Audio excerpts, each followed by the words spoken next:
August 26, 2009.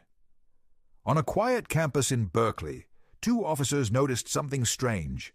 A nervous man, two shy girls, and a story that did not add up. Minutes later, a woman stepped forward and whispered the name the world thought was lost forever: Caitlin Marie Ross. 18 years after vanishing on her way to a school bus stop, Caitlin was alive. This story is based on the real-life case of J.C. Lee Dugard, one of the most haunting child abduction cases in American history. But before we begin, tell me, where in the world are you watching from tonight? Silver Lake, California, June 10th, 1991. The morning began like so many others in that quiet town at the foot of the mountains. The air was cool and fresh, smelling of pine. Sprinklers ticked across lawns, dogs barked from fenced yards, and the school day routine unfolded like clockwork. Children dragged backpacks up cracked sidewalks. Parents hurried to work. Cars idled in driveways, warming up for the commute. For 11-year-old Caitlin Marie Ross, the walk uphill to her bus stop was familiar. She had made it countless times. That day, she wore her favorite pink outfit, a color that seemed to glow in the morning light. She tucked her notebooks into her bag, slipped on her sneakers, and kissed her mother goodbye. Inside the house, Linda Ross paused at the window. She watched Caitlin's blonde hair bounce as she climbed the incline, her small frame silhouetted against the rising sun. It was an image so ordinary that Linda did not linger on it. She could not know that this fleeting glance would be the last time she would see her daughter for nearly 2 decades. Caitlin walked alone. The bus stop was not far, just a few hundred feet from the house. A distance that felt safe, but safety in Silver Lake ended that morning. A gray sedan rolled slowly up the hill. From a distance, nothing about the car stood out. It was plain, forgettable, the sort that disappears into traffic without a trace. But inside sat Robert and Sharon Miller, a married couple with a sinister purpose. Robert was a convicted sex offender, out on parole after years in prison. He was supposed to be watched, monitored, contained. Instead, he was free to stalk neighborhoods. That morning, he and Sharon spotted Caitlin. The car slowed to a crawl. The door opened. Sharon stepped out holding a stun gun. A crack split the air. Caitlin fell to the pavement, paralyzed by shock and fear. In an instant, she was hauled into the back seat. The door slammed shut. The sedan roared forward, spitting gravel as it sped down the road. In less than 60 seconds, Caitlin Marie Ross was gone.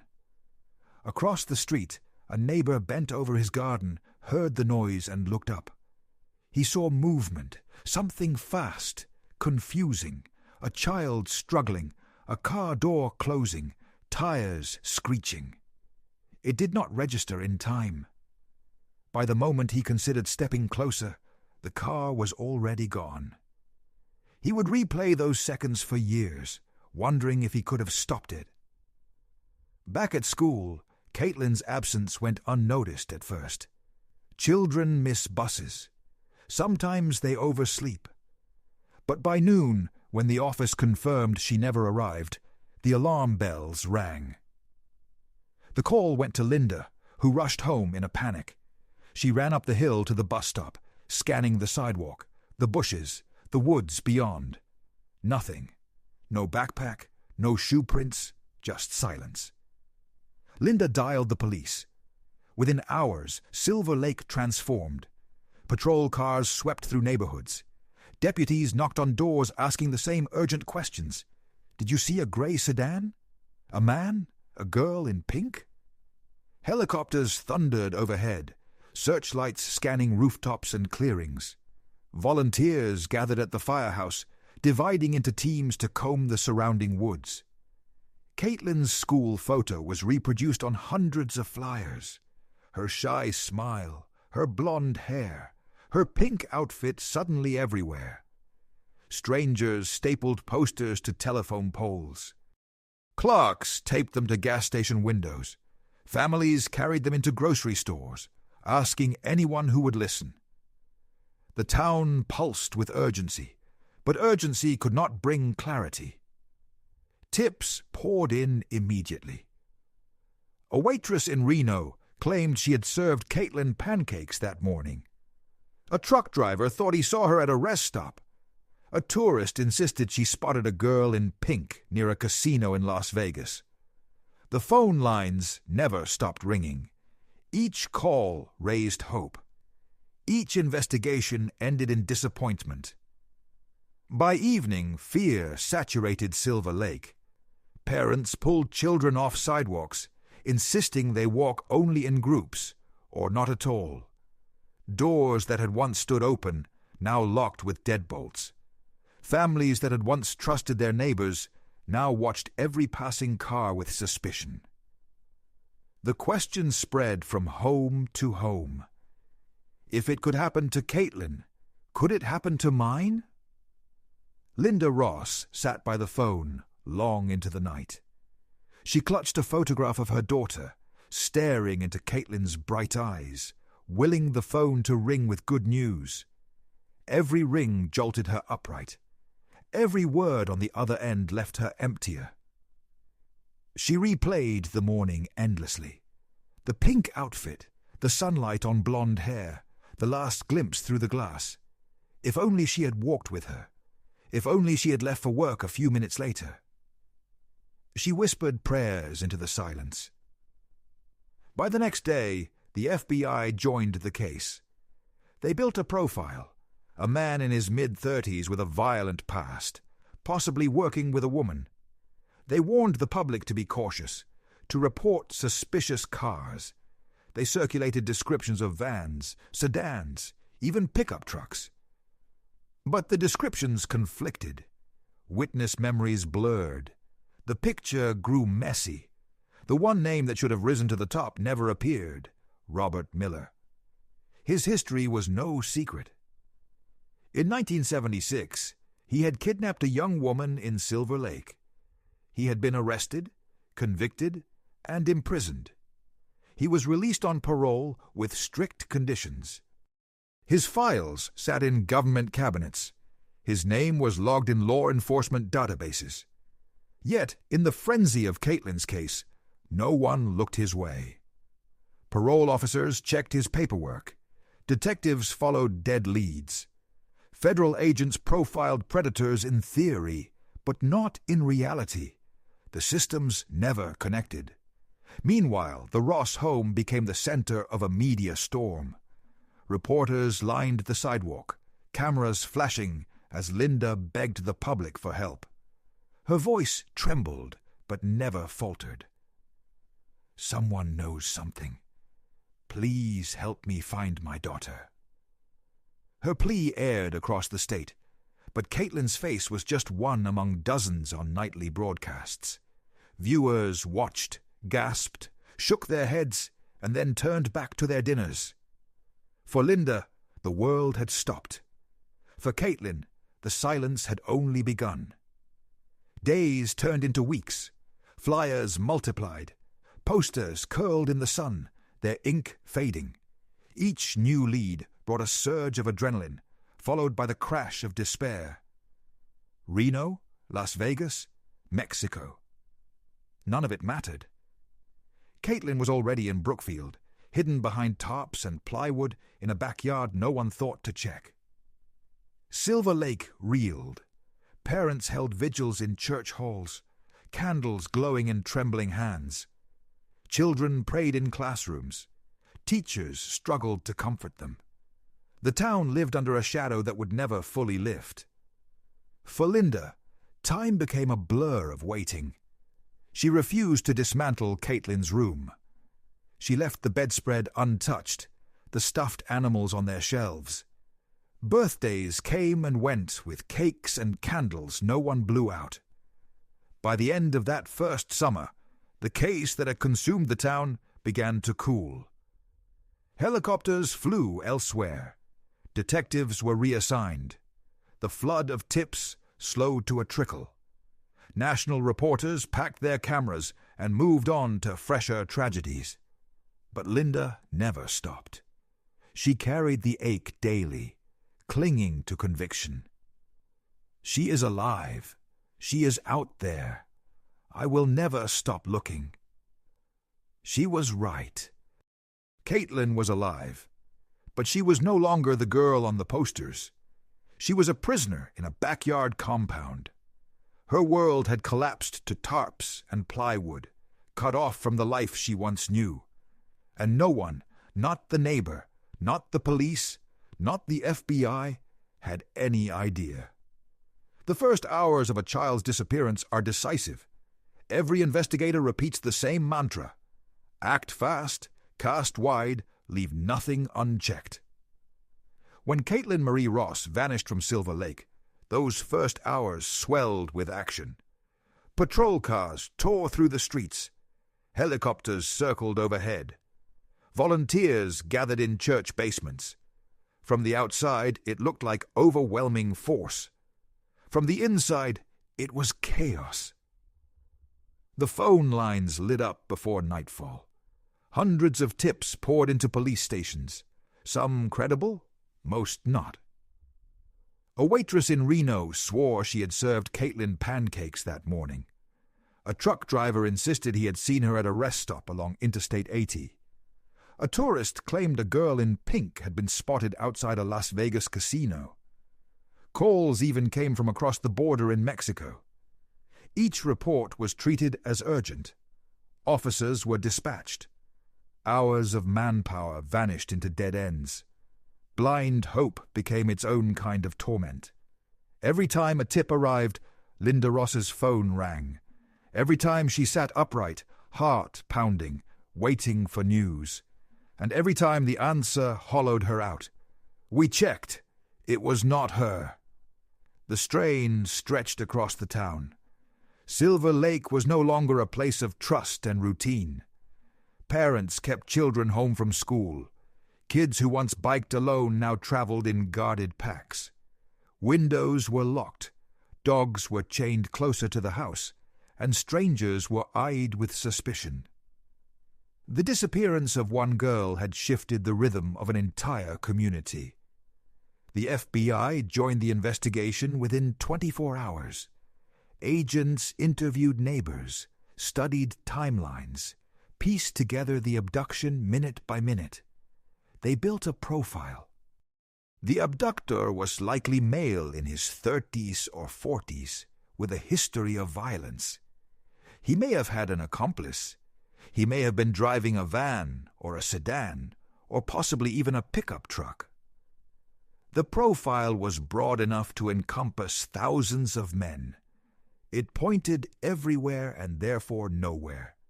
Descriptions conflicted. Some witnesses insisted they saw a white van.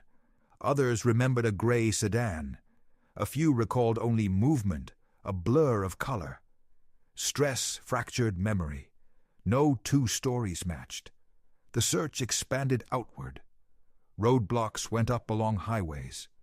Rangers swept the trails around the lake. Boats scanned the shoreline. Search dogs sniffed through cabins and campsites. For days, the woods echoed with shouts of Caitlin's name. And still nothing.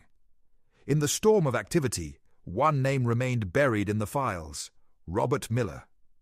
Miller lived not in Silver Lake, but in Brookfield, nearly 170 miles away. To investigators, that distance seemed too far to matter.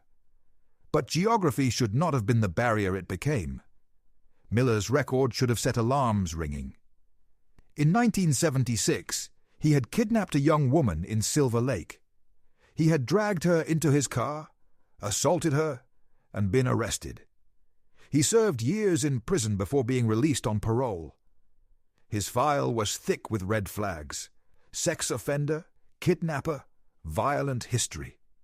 His parole required close supervision. And yet, When Caitlin disappeared from the same region 15 years later, his name never reached the task force. Parole officers checked Miller for routine compliance, asking him to sign forms, confirm addresses, attend meetings. None of them matched his history against active cases of missing children. No one cross-referenced his name with the Ross abduction. Systems worked separately, never together. It was a failure of coordination that allowed him to hide in plain sight. Meanwhile, the town of Silver Lake lived on edge. Parents organized vigils in church halls.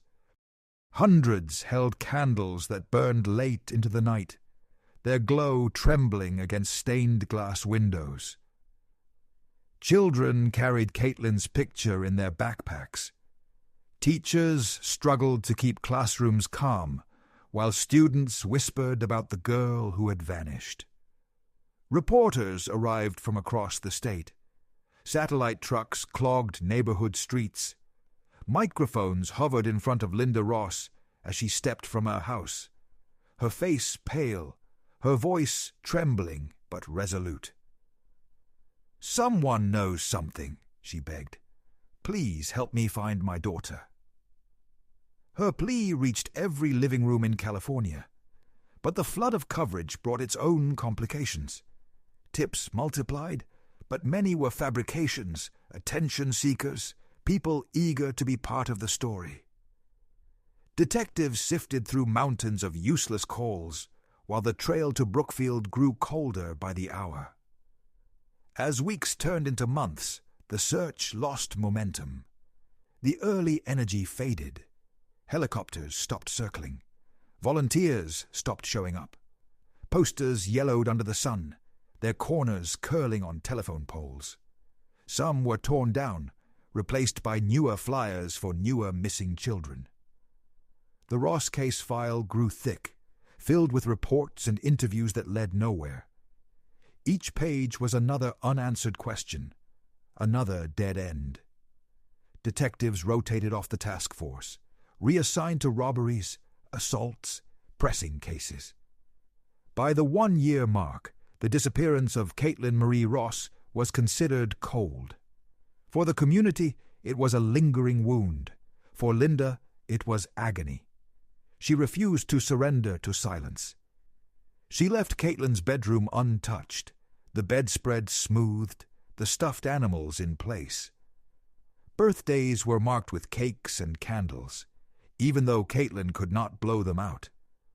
Holidays passed with an empty chair at the table. Linda's voice never stopped carrying her daughter's name. She told anyone who asked, "She is alive. She is waiting for me." What she could not know was that her conviction was correct. Caitlin was alive. She was in Brookfield, hidden in a backyard compound behind fences and tarps. She was already raising 2 daughters of her own, children born in captivity.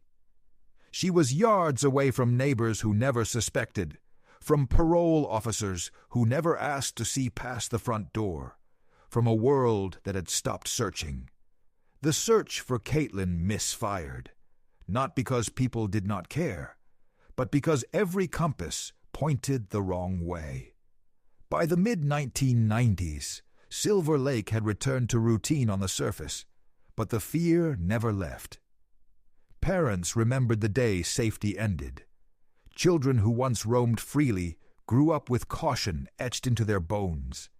And in Brookfield, just hours away, Caitlin Ross endured the silence of captivity, waiting for the world to notice what had been missed. The ride from Silver Lake to Brookfield was long. Caitlin drifted in and out of consciousness, terrified and disoriented. When the car finally stopped, she was led through a suburban yard. The house looked ordinary, but behind it stretched a maze of tarps, sheds, and plywood walls. This hidden compound would be her prison for the next 18 years. At first, Caitlin was locked inside a small shed. The air was stale, the walls were thin, the door chained from the outside. Robert Miller came and went, constantly bringing food, barking orders, rambling about God and the voices in his head. His wife Sharon hovered in the background, caretaker, accomplice, enabler. Caitlin was 11. Her world had shrunk to a single locked room. Days blurred into nights. The sounds of normal life drifted over the fences. Children playing in neighboring yards, the whine of lawnmowers, the laughter of families at barbecues. Caitlin sat just steps away, unseen, unheard. Time became fluid. The seasons changed. Years began to pass. Robert alternated between cruelty and bizarre tenderness. He told Caitlin she was chosen, that they were now a family. He forced her into roles no child could endure, then soothed his conscience with twisted sermons. His delusions grew louder over time, and Caitlin was trapped at the center of them. At 14, Caitlin realized she was pregnant. Alone in the compound, she gave birth to a baby girl. There were no doctors, no hospital, no sterile room, just Robert and Sharon fumbling through the delivery. The child's survival was a miracle. Motherhood gave Caitlin something she had not felt in years. Purpose. The tiny girl in her arms became her anchor. Protecting her child became the reason to endure. A few years later, Caitlin gave birth again. Another daughter, another child raised in captivity. Both girls grew up believing Robert and Sharon were their parents. They called the backyard home. They had no idea their real mother was a prisoner. The compound became a strange imitation of domestic life. Robert built a crude recording studio out of plywood and carpet scraps. He fancied himself an inventor, a visionary. Sometimes he let Caitlin and the children help with menial tasks. He called it family time, as if the backyard were anything but a cage. But the walls always reminded her of the truth. Tarps flapped in the wind. Gates clanged shut. The fences rose too high to climb. Escape felt impossible. Parole officers visited Robert regularly, but their inspections stopped at the front door. They never looked deeper. They never walked into the backyard where Caitlin and her daughters lived. Each visit was a missed chance, another moment when freedom was just a few steps away. Neighbors sometimes noticed glimpses, children peeking through the fence, flashes of movement behind the tarps. They shrugged it off. Robert was eccentric. Everyone agreed, but not dangerous. No one imagined he was hiding a missing girl and 2 children born in captivity. Despite the suffocating control, Caitlin carved out pieces of normalcy. She taught her daughters to read using old books. She encouraged them to draw, to imagine. She invented games to distract them from the reality of fences and locks. She became both captive and teacher, prisoner and parent. She found small comforts in the natural world. Butterflies drifting through the yard, the sound of rain on the roof of the shed, the laughter of her daughters echoing off the plywood walls. Tiny reminders that life still existed even here. Robert's delusions deepened. He ranted about divine missions, forcing Caitlin and the children to listen to hours of rambling speeches. He claimed voices spoke through him. He insisted he was chosen by God. His mania filled every corner of their world. For Caitlin, survival meant endurance. She learned to listen without reacting, to protect her daughters from the full weight of his madness. She became a shield as much as a mother. Occasionally, Robert took Caitlin or the girls outside the compound, to a grocery store, a public event. Each outing felt surreal. Caitlin wanted to scream her name, to tell someone she was the girl missing from Silver Lake. But fear froze her. Robert's threats were constant. If she spoke, If she tried, he would kill her or take her children away. So she stayed silent. The girls never questioned the boundaries of their world. The compound was all they had ever known. To them, the outside world was a rumor, a story told in fragments by their mother. Caitlin fed them hope carefully, whispering about freedom without letting them see her despair. By the mid-2000s, Caitlin had been in captivity for more than a decade. Her daughters were growing. They asked questions she struggled to answer. Why could not they go to school? Why did not they have friends? Why was their world so small? She tried to give them as much normalcy as possible. Even within the walls, birthdays were celebrated with cakes. Robert allowed her to bake. Holidays were marked with small decorations scavenged from thrift stores. Caitlin poured herself into motherhood, determined to give her daughters the childhood she no longer had. But every night after the girls were asleep, she allowed herself to cry. She thought of her mother, Linda, who she knew must still be searching. She thought of Silver Lake, of the bus stop, of the moment her life had split in two. She wondered if anyone would ever find her. 18 years is a lifetime. Posters fade, leads dry up, investigations close, the world forgets. But Caitlin never forgot. She clung to hope in quiet, stubborn ways. She wrote in secret journals. She dreamed of reunion.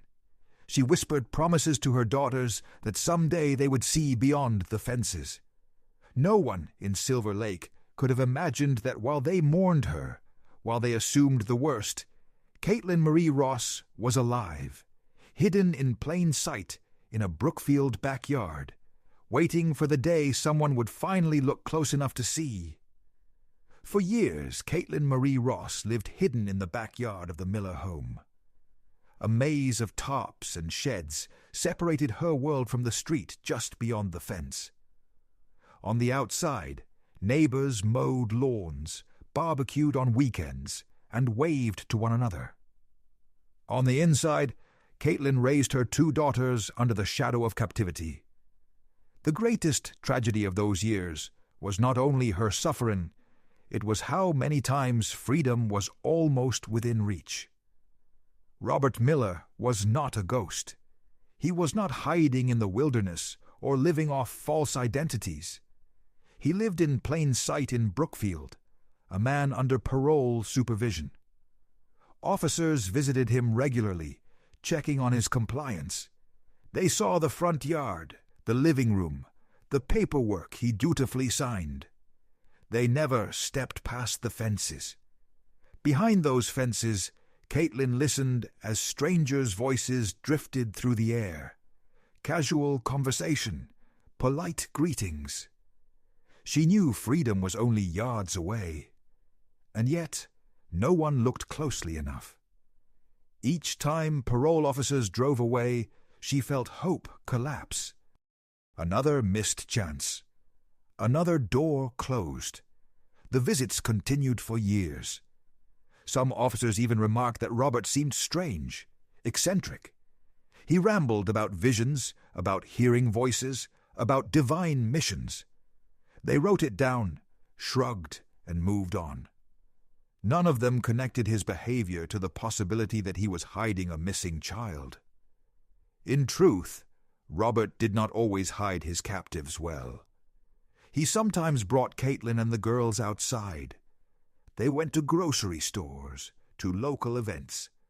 The girls clung to his side, shy and nervous.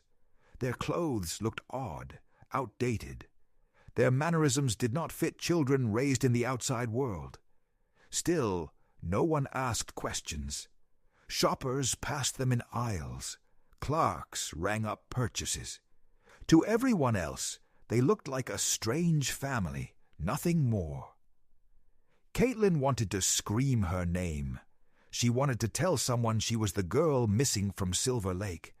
But Robert's threats kept her silent. He told her that if she spoke, her daughters would be taken from her forever. He told her that police would never believe her. Fear chained her more tightly than any lock. Neighbors sometimes glimpsed the girls peeking through the fence. Their laughter carried faintly on summer evenings. Some neighbors thought they were Robert's nieces. Others assumed they were children from a previous relationship. A few found it odd, but never pressed further. One neighbor later admitted she thought about calling child services. Something did not feel right about the Miller property, the tarps, the fences, the strange noises. But doubt silenced her. She told herself it was not her business. Another missed chance. Robert's delusions deepened over the years. He began a small business, printing flyers filled with incoherent religious ramblings. He wrote online blogs about his visions. He even attempted to contact law enforcement agencies directly, insisting he had a divine mission. Incredibly, he once brought his daughters, Caitlin's daughters, into a parole office. They stood there, quiet, pale, while Robert ranted about his new ideas. Officers noticed the girls, noticed their odd mannerisms, but never pressed further. They assumed they were his children. They let them walk back out the door. Caitlin was so close to being discovered, yet invisible. For Linda Ross, the years crawled by. She never stopped searching. She never stopped hoping. Each time she saw a news story about unidentified children, each time she heard about a girl rescued somewhere, her heart raced. Could this be Caitlin? Could her daughter finally be found? But each time, the answer was no. Linda marked birthdays with cakes. Caitlin could not eat the candles. Caitlin could not blow them out. She spoke to her daughter in prayers, insisting she was alive somewhere. Friends urged her to move on, to grieve. She refused. She said she would never stop looking. By the early 2000s, Caitlin had been missing more than a decade. In Silver Lake, her name had faded from the headlines. New cases claimed attention. New tragedies demanded resources. But in Brookfield, the signs of captivity continued to surface and continued to be ignored. One neighbor described hearing children's voices from behind the fences at odd hours. Another noticed that Sharon Miller rarely allowed anyone near the backyard. A utility worker once glimpsed the compound from a ladder, saw makeshift sheds and tarps strung together, and thought it unusual. But no one reported anything. The pattern was constant, suspicion followed by silence. Caitlin's daughters grew into teenagers, still isolated from the world. They had no friends, no schooling beyond what Caitlin could teach them. Their entire lives had been spent in the backyard. When they ventured into public, their awkwardness was noticeable. They did not understand how to act around strangers, how to speak in casual conversation. But again, no one stopped to ask why. Each public outing was a missed chance. Each parole visit a missed chance. Each neighbor's suspicion a missed chance. Over 18 years, the world passed by Caitlin's prison again and again without seeing her. The failures were systemic.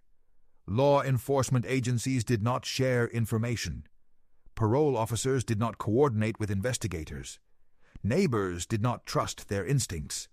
The signs were there, scattered like puzzle pieces, but no one put them together. In hindsight, the picture seems obvious. A convicted predator with a history of kidnapping, building a strange compound in his backyard, surrounded by children who appeared out of nowhere. But at the time, each detail was dismissed, explained away, ignored. For Caitlin, those years were a blur of survival. She poured herself into protecting her daughters, teaching them what she could, shielding them from Robert's worst impulses. Her strength lay in endurance. She held on to hope quietly, stubbornly, waiting for the day someone would finally see what had been missed again and again. By 2009, Caitlin had spent more of her life in captivity than in freedom. 18 years stolen, 18 years hidden in plain sight, the missed chances piled high, a list of failures that stretched across nearly 2 decades. But all it would take in the end was one person deciding not to look away. August 26th, 2009. 18 years had passed since 11-year-old Caitlin Marie Ross vanished from Silver Lake. For most of the world, her name was a faded memory, a cold case filed away with thousands of others. For her mother, Linda Ross, the ache had never dulled. And for Caitlin herself, the years had been an endless stretch of captivity in the Brookfield backyard compound. The turning point began in the most unlikely place, the leafy campus of the University of California, Berkeley. That morning, 2 campus police officers, Alyssa Jacobs and Lisa Campbell, were on routine patrol. They noticed a man on the lawn outside an office building, speaking animatedly to a group of staff.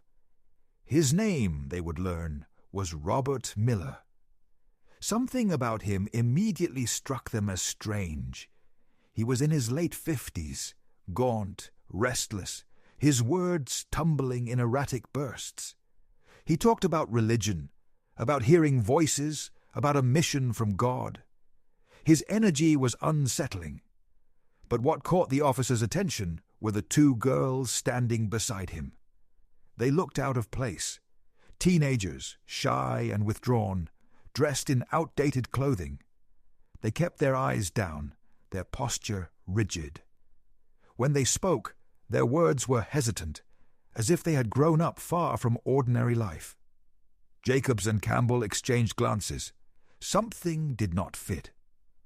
As Robert rambled, the officers asked questions. Who were the girls? Why were they with him? His answers shifted, vague and inconsistent. He said they were his daughters. Then he called them his nieces. At one point he claimed they were part of his ministry. The girls themselves said little, clinging to Robert's presence. Their unease only deepened the officers' suspicions. Trusting their instincts, Jacobs and Campbell decided not to brush it off. They reported the encounter, noting their concerns. It was a small act of vigilance, but it set in motion a chain of events that would end nearly 2 decades of captivity. Robert was ordered to appear at his parole office. The next day, he arrived with Sharon, the 2 girls, and a quiet woman he introduced as Alyssa. Her demeanor was cautious, her eyes downcast, but there was something about her presence that made the parole officers look closer. They questioned Robert, whose answers grew increasingly bizarre. He spoke about voices guiding him, about a plan to change the world. He rambled for hours, circling nonsense. Meanwhile, the woman sat silently in the corner, watching, waiting. Finally, one officer turned to her gently. "What is your name?" The woman hesitated. Her lips trembled. Then, after 18 years of silence, she whispered the words that stunned the room. "I am Caitlin Marie Ross." For nearly 2 decades, her name had been spoken only in past tense, a reminder of tragedy. Now she was alive, sitting in front of them. The officers scrambled to verify. They compared her words with the records, the missing child from Silver Lake in 1991, the girl in the pink outfit, the posters that had yellowed on telephone poles. It was her. Caitlin's nightmare was finally breaking. Law enforcement moved quickly. Robert and Sharon Miller were arrested on the spot. The girls, Caitlin's daughters, were taken into protective custody. For the first time in their lives, they stepped outside the fences of Brookfield as free children. News of Caitlin's discovery spread with lightning speed. By the end of the day, reporters were flooding the parole office parking lot. Headlines screamed across the country. "Missing girl found after 18 years." Linda Ross received the call she had prayed for through every sleepless night, every birthday candle, every vigil. Her daughter had been found. She was alive. Linda dropped the phone, shaking. Tears blurred her vision as she whispered the words she had always believed, but rarely dared to say aloud. "I knew it. I knew she was alive." The reunion between mother and daughter was private, shielded from cameras. After 18 years apart, words were not enough. They held each other tightly, the years collapsing in that single embrace.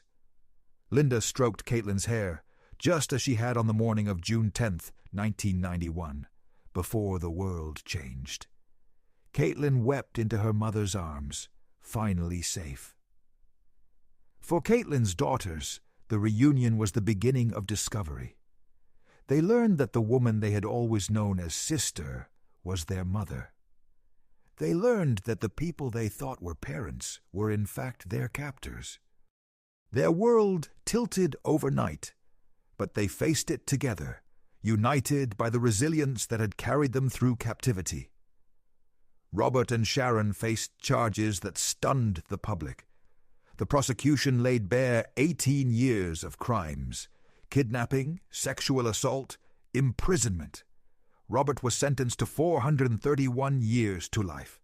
Sharon received 36 years. Neither would ever walk free again. For many, justice seemed clear. But for Caitlin, freedom was only the first step. She had to rebuild a life stolen from her at 11 years old. She had to help her daughters navigate a world they had never known. She had to find herself beyond the walls of the backyard compound. She did it with quiet strength. Caitlin chose to live privately in an undisclosed location in California. She wrote 2 memoirs, A Stolen Life and Freedom, detailing her years in captivity and the resilience that carried her through. Her voice reached millions, reminding the world of the human spirit's ability to endure. Her survival became more than a story. It became a reminder that vigilance matters, that instincts matter, that no case should ever be dismissed as hopeless. If not for 2 campus officers trusting their intuition on an ordinary morning in Berkeley, Caitlin might still be hidden behind fences. The discovery was not only a triumph, but an indictment. For 18 years, the signs had been there. Neighbors had glimpsed children behind fences. Parole officers had stood yards from her prison. Agencies had files pointing to Robert Miller's violent past. Again and again, the system had missed her. And yet, despite every failure, Caitlin endured. Despite every missed chance, she held on to hope. Despite 18 years of silence, she never stopped being herself. On August 26, 2009, Caitlin Marie Ross stepped out of the shadows. For her mother, it was the miracle she had refused to stop believing in. For her daughters, it was the first step into freedom. For the world, it was proof that even the coldest cases can break open. And for Caitlin, it was the end of captivity and the beginning of healing. When news broke on August 26, 2009, that Caitlin Marie Ross had been found alive after 18 years in captivity, the world reeled. Headlines ran across every network. Anchors who had once reported her disappearance with grim finality now spoke with astonishment. Silver Lake, the small town that had mourned her loss, erupted with relief and disbelief. But for Caitlin and her family, the discovery was not the end. It was the beginning of a new struggle, one for justice, healing, and the chance to rebuild lives that had been stolen. In Brookfield, law enforcement sealed off the Miller property. Photographs of the backyard compound horrified the public. Ramshackle sheds, tarps strung together, a crude recording studio, piles of clutter. This was the hidden world where Caitlin had grown from a child into a woman, where she had given birth, where 2 daughters had grown up, never knowing freedom. Neighbors stared in shock as investigators carried evidence through the gates. Many admitted they had suspected something was strange, but never imagined this. Their voices trembled with guilt as they confessed they had looked the other way. Parole officers, too, faced scrutiny. They had visited the Miller home for years, checking boxes, signing forms, standing mere yards from Caitlin's prison. How could they have missed her? How could the system have failed so completely? The outrage spread beyond Brookfield. Across the country, people asked the same question. How did this go on for 18 years? The trial was swift. The evidence was overwhelming. Robert Miller faced charges of kidnapping, sexual assault, and imprisonment. Prosecutors painted a picture of a predator who had stolen a child and held her captive through terror and manipulation. His history of violence came into sharp focus. His parole failures, his delusions, his ramblings about God, all laid bare. In 2011, Robert was sentenced to 431 years to life in prison. The number was symbolic as much as punitive. It ensured he would never breathe free air again. Sharon Miller, who had played a quieter but complicit role, received 36 years in prison. She would spend much of the rest of her life behind bars, her role in enabling Robert's crimes forever marked on her name. For many, the sentences felt like closure. For others, they raised the question that haunted every moment of the case. Why had justice come so late? For Caitlin, the court proceedings were surreal. She did not testify in person. Her voice was represented through her statements. She had already endured 18 years of being silenced. Reliving it in front of strangers was too much. Instead, she chose to focus on the future. She reunited with her mother, Linda, in moments so private that cameras were not allowed. The embrace of mother and daughter, after nearly 2 decades apart, was something no broadcast could capture. Linda had never stopped believing. Her faith, stubborn and unyielding, had carried her through years when the world told her to move on. That faith was vindicated in the hug she shared with her daughter. Caitlin faced the challenge of re-entering a world that had left her behind. Technology had transformed. The internet, cell phones, digital cameras, all were new to her. She had left society as a child and returned as an adult mother of 2. The adjustment was staggering. For her daughters, the shock was even greater. They had grown up in captivity, believing the Millers were their parents. Overnight, their world turned upside down. They had to learn the truth, face the betrayal, and navigate freedom for the first time. Simple things, going to school, walking in a park, speaking to strangers, were entirely new experiences. Caitlin shielded them as best she could, just as she had inside the compound. She reminded them that freedom was their birthright, even if it was frightening at first. She told them that they were strong because they had survived. In the years that followed, Caitlin chose to live privately in California.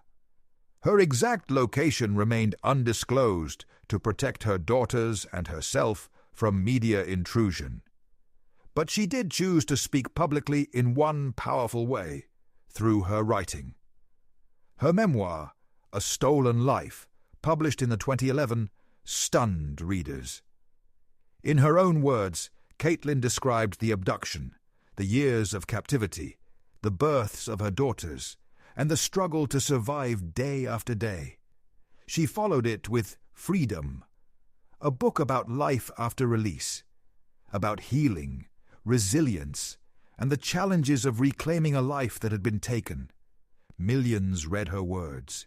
Survivors of abuse and captivity wrote to her, thanking her for showing that survival was possible. Parents read her books and held their children tighter. Her voice became a beacon, not of tragedy, but of endurance. The case left lasting changes. California parole systems faced reform. Officers were trained to look deeper, to question, to investigate beyond paperwork. The public was reminded of the importance of speaking up. The phrase, "If you see something, say something," gained weight. For Silver Lake, the memory of 1991 never faded. The town that had been frozen by fear found some relief in Caitlin's survival, but the scars remained. Parents who had once told their children, "It is safe here," never used those words again. For Linda Ross, the reunion with her daughter was a miracle, but also a reminder of all the birthdays, holidays, and milestones lost. She said once quietly, "I got my daughter back, but I also know what was stolen from her can never be returned." Caitlin's story is not only about horror, it is also about love, the love of a mother who never stopped searching, the love of a daughter who survived to raise her own children, the love that carried them both through years of silence. When she speaks now, Caitlin rarely dwells on Robert and Sharon. She speaks, instead of resilience, of the bond between parent and child, of the power of refusing to give up hope. 18 years stolen, 18 years of missed chances, but also 18 years of endurance that ended in freedom. The world often remembers the nightmare, but Caitlin Marie Ross wants to be remembered not as a symbol of fear, but as proof of survival. Her story reminds us that even when the system fails, even when hope seems impossible, light can break through. And it all began with 2 officers trusting their intuition and a young woman finally saying her name aloud.